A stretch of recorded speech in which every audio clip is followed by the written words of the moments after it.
The L's just keep coming for Bob Iger and the Walt Disney Studios because I have an update in the Gina Carano lawsuit, and it is not good for the House of Mouse. Cause I've been living life right like I could just die any minute. Going for a ride down the Hi everyone, welcome to Studio Jake.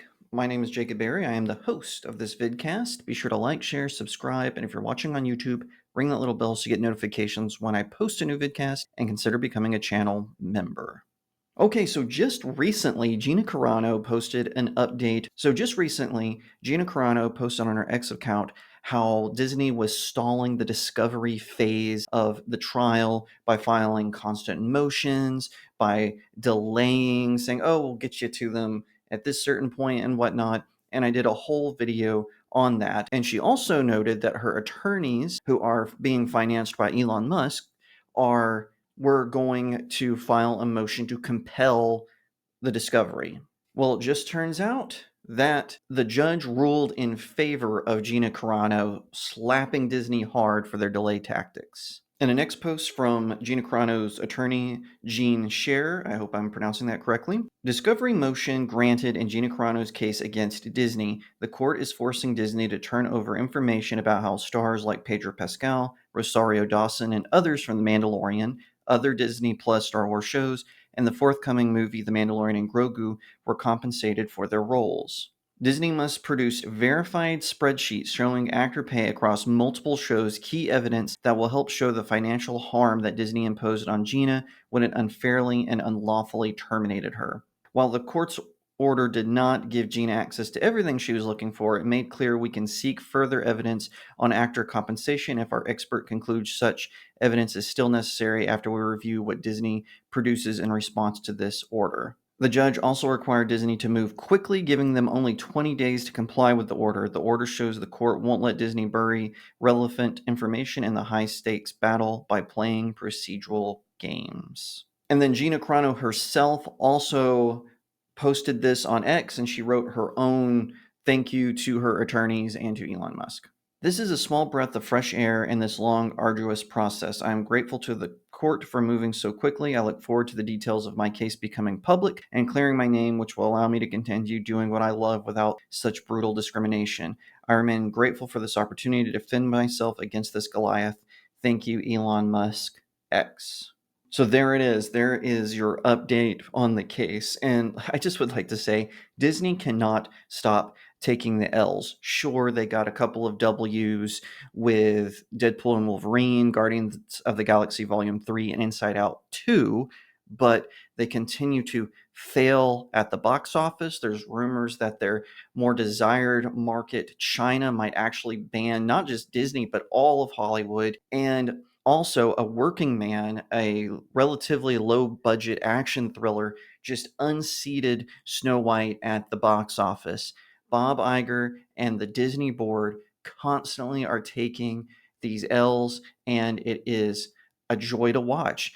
I like Disney movies, especially those from the past. Some of what they do new, like Inside Out 2, I did enjoy that. But it is clear that they are not the same company that was governed by their founders, Walt Disney and Roy Disney Jr., Mike Eisner, even. It is a totally different company, and they are playing politics when they should be writing good stories. And there is no one to blame but the head of Lucasfilm herself, Kathleen Kennedy, for this whole debacle in regards to Gina Carano's lawsuit. When she was fired from The Mandalorian and from her role, Cara Dune, they destroyed any goodwill that they had earned from the fans through The Mandalorian's first two seasons, through Star Wars Visions, through Rogue One, through the announcement of Andor. Whatever goodwill they had from those tiny bits of decent content was destroyed when Kathleen Kennedy got jealous of Gina Carano. Because remember, Kathleen Kennedy doesn't mind a strong, powerful woman as long as that strong, powerful woman is just her self-insert character. But when it's someone who goes against the grain, like Gina Carano, oh no, we can't have that. That's not okay. Forget that. That person has to be maligned. We have to leak stories about her in the press. We have to make her look bad. We have to say she was an istophobe and everything in between. And it's all nonsense. It was all lies. And any of you who are watching this who still believe the Disney propaganda, that's what I say to you. That's all it's worth. We have long known that the things they said about Gina Carano were nothing but lies and tomfoolery. It was bull malarkey. And no matter how you look at this, I think that this is going to hurt Disney. They were trying so hard to hide what was in. Disney was trying so hard to hide what was in that discovery that it boggles the mind. And so I have a feeling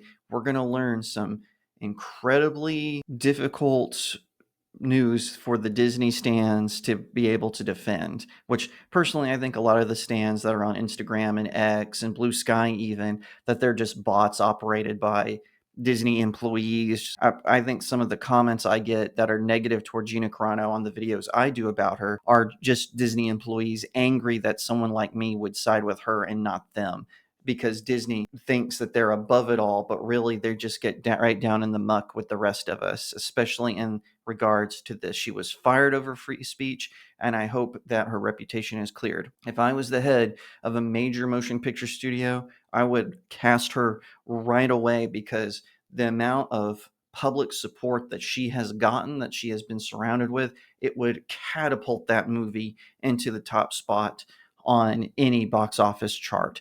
Believe me. And I'm not saying it would be a billion-dollar film, but I guarantee it would at least make a profit back. And that is the way it should be. So hopefully we'll see her in the movies real soon. If you like that video, be sure to give it a like, share it out to all your friends, leave me a comment, tell what you think, and subscribe. If you're watching on YouTube, ring that little bell so you get notifications when I post a new vidcast, and consider becoming a channel member. That's one of the best ways you can support me and the work that I do. Another way is to check out my new website, studiojakemedia.substack.com. The link is in the description. You can read most of my articles there for free, or you can unlock new features if you subscribe, and I've got 3 different tiers for you to check out there. You can also check out my books. I've got 4 out right now. Just search for my name and Cacophony, or The 7 Royals. Book 1 is All Good Things. Book 2 is Breaking the Stars. Book 3 is on its way. I'll have an announcement about that very soon. Of course, there is also my latest novella, Blessed Child. You can pick that one up. Grab 1 or all 4 at Amazon.com. Leave me a 5-star review. It really helps out small indie creators like myself. And if you would like more information on my books, or would like to check out some of my short stories, head on over to StudioJakeMedia.locals.com. That's where you can find all the information you want on my writings. Once again, thank you so much for watching, and I'll see you next time right here on Studio Jake. Cause I've been living life right like I